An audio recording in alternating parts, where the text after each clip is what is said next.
They threw their mother in the street and seized her house. What happened next made them regret it. But before we start, please make sure you subscribe if you haven't already. Hit the notification bell and smash that like button. We really appreciate your continuous support.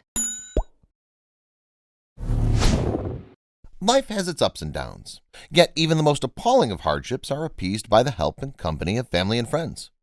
But what if it's those whom we loved and have always made sacrifices for are the ones who put us in those dire situations? Not only betray our love and trust, but they also hit us when we're down. Today's story about a woman who received shock of her life in the most horrendous way, yet destiny was hiding a surprise that surprised everyone. The hero of our story is a woman named Berta.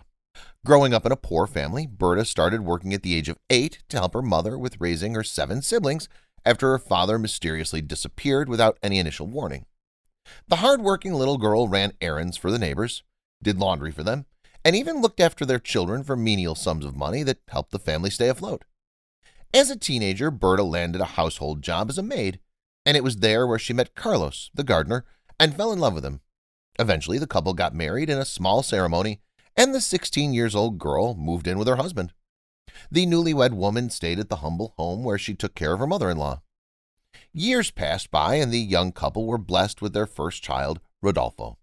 And a couple of years later, Berta gave birth to their second son, Andre. The couple were living happily despite their poverty.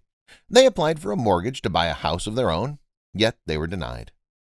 As the kids got older, their expenses increased, and Carlos's salary was not enough to make ends meet. Berta asked Carlos to let her go back to work so that she could help him with the expenses, and he agreed. Carlos spoke to the man for which he worked, and Berta was admitted back as a maid at the house she used to work at. Despite their poverty and the daily struggle to earn enough to support the family, the young couple raised well-behaved and respected children. Berta's sons excelled in their studies, and the proud parents spared them nothing and made endless sacrifices to their kids, succeeding every step of the way. The two boys have always dreamed of pursuing careers in medicine, and Berta and Carlos went far and beyond to save enough money to send their sons to the university. They worked extra hours and took on extra duties and made regular deposits at the savings account dedicated for their sons. Their children were aware of all their efforts their parents were doing and were very appreciative. As they sent both of their kids to the Faculty of Medicine, the couple were finally able to get a loan for a house. The old couple kept struggling to meet monthly payments while their children started getting absorbed into their new environment. Hanging out with people of much higher social class, the two boys started looking down at their humble parents and their modest lifestyle. Both of Berta's sons graduated as specialists in medical fields and chose to move to their own places away from their parents. Empowered by their high salaries, the two men indulged themselves in a life that suited their new status, completely forgetting about their two old parents. As Berta and Carlos got old, life and all the work they did started taking their toll on them, and it wasn't long before Carlos wasn't able to work anymore, leaving Berta as the only family provider. Berta kept hustling to make ends meet, and one day she was offered a new job as a caregiver to a wealthy foreigner called Mr. Charles. Berta took good care of the old man and was in return very kind with her. The salary he gave her was a generous one, and it allowed her to cover all the expenses of her house. Unfortunately, Carlos passed away with no one around him but his faithful, loving wife, as their sons didn't even bother to come and examine their ailing father. Yet the two sons attended their father's funeral that was held at his house. The two men who didn't visit their parents for years were impressed by the property and the improvement Berta and Carlos made to the house. Strangely enough, the eldest son, Rodolfo, came back a couple of weeks to visit Berta without any introductions. The man said to his mother that he and his brother thought that they should inherit the house as soon as possible, as Berta might unexpectedly pass away like Carlos did, and the two sons might face a lot of paperwork that complicates the whole thing. Taken aback by the unusual request, Berta said to her son that she feels healthy and sees no need for that procedure, as according to her, sons are the only heirs and no one will contest them for the ownership of the house. Yet the two men kept visiting their mother, trying to convince her, until she eventually agreed to their request of signing documents that proved that they are the legitimate owners of the property.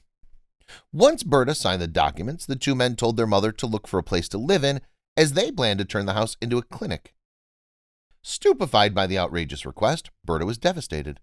She looked into the eyes of her two sons and asked them whether they were seriously considering throwing her out of her own house, and they coldly said yes, as according to them, the old woman no longer had a place at their house. Overcome by her tears, Berta asked her sons if she could stay at one of the rooms and even offered to clean the clinic for them. Yet the two cold men heeded none of that, as they simply repeated their initial request, asking Berta to leave the house as soon as possible without any delay. Nothing could explain how Berta felt at that point in her life. She wasn't as much hurt by the fact she was homeless as she was hurt by the fact that it was her sons who cold-heartedly threw her out to the street without a glimpse of sympathy or regret. Not having anywhere to go, Berta turned to her siblings, whom she helped her mother raise, and were all doing well at that time. She first called her sister, who was a lawyer, and asked her for a place to stay, at least until she figured out where she's going to move next. Yet to her surprise, Berta's sister apologized for not being able to help, as she saw Berta's presence as an invasion on her privacy.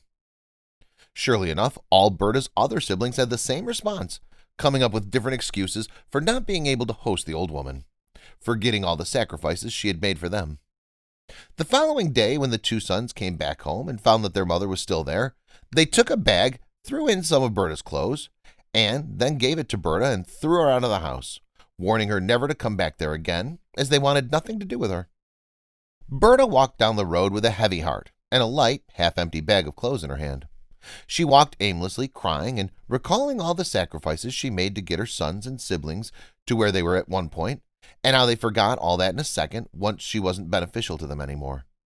As the day went by and the night was approaching, Berta went to a homeless shelter, where she met the responsibilities and told them her story. Feeling sorry for the heartbroken old woman, the shelter manager admitted Berta in and assured her that she would always find accommodation and food at the shelter. Berta stayed at the shelter and continued working at Mr. Charles' house to provide for herself. The old man noticed that Berta wasn't being herself, and when he asked her what was wrong with her, the woman broke down in tears and told him her tragic story. The elderly millionaire felt sorry for Berta and even offered her a bedroom in his house. Yet Berta declined the offer, not wanting to disturb him. 3 months passed by, and Berta spent the days at Mr. Charles' house working and returning to the shelter in the evening, where she spent her nights and weekends. One morning, as Berta was heading to Mr. Charles' house to work as usual, she found out that the man had passed away. That was devastating for the woman, as not only she lost a kind person whom she respected and admired, but she also lost her job and only source of income. With her life shattering around her, Berta went back to the shelter and spent the night feeling sad and heartbroken. Yet the following morning, she received an unexpected call from Mr. Charles' lawyer, who summoned her to his office. Upon arriving at the office, the lawyer broke the news that stupefied Berta.